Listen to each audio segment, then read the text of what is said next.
Well, howdy there, Internet people. It's Bo again. So I shared something on my social media, some of my social media, and I got a bunch of questions about it, and I have to answer them. About a year and a half, 2 years ago, myself and a bunch of other independent journalists were approached by a production company out of LA to create a reality TV show about independent journalists. The idea was to take a group of us who have varying viewpoints and different tactics as far as how we do our job, stick us together, and then follow us around with camera crews like the TV show Cops. So they flew us out to LA, and we covered some events in LA and in Vegas. The crew is one of the reasons I did it. It included Carrie Wedler, who you've seen on this channel. She does the compilation videos on this channel. Ford, who you have seen on this channel, and you have seen his footage, I promise you. If you live in Houston, you probably know the name Derek Brose from the recent mayoral race.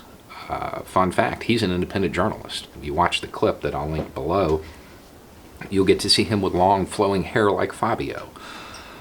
Nick Burnaby, Robert Caputo. It was a really cool crew, and I had a whole lot of fun doing it. The the most common question that comes up when people see it now is this still a possibility? Is this something that could happen? Yeah, it is. I actually talked to the production company yesterday or day before yesterday. It is something that could happen.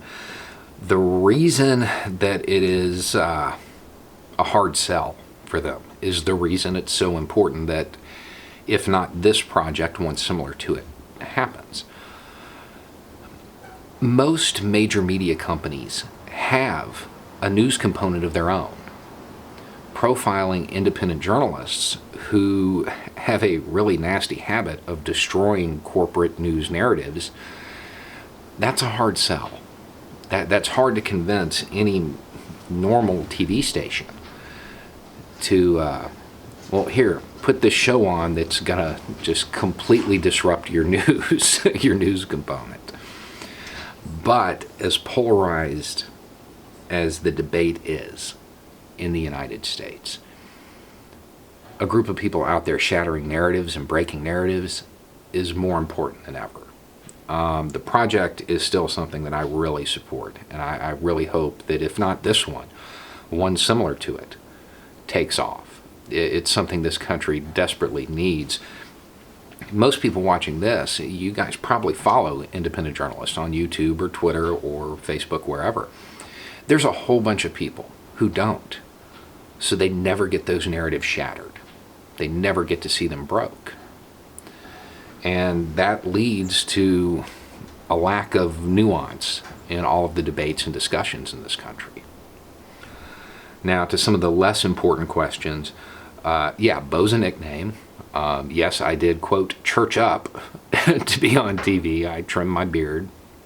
And yeah, I have a non-regional accent that I can switch into at pretty much any point in time so I don't sound like an extra from Justified.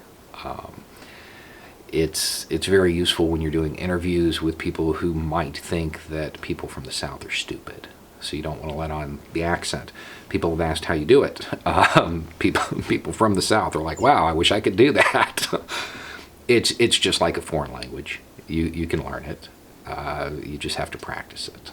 That's all there is to it. And if you have a job that requires you to interact with people from other parts of the country, it's turned out really useful for me. So I would recommend doing it. It's sad that you would need to do that, but at the same time, it's the world we live in. And people have asked that if this show takes off, would I still use the non-regional accent like I did in The Sizzle? Probably not, mainly because of this channel. I've become a lot more comfortable with just me rather than trying to hide it. So I guess thank you for that.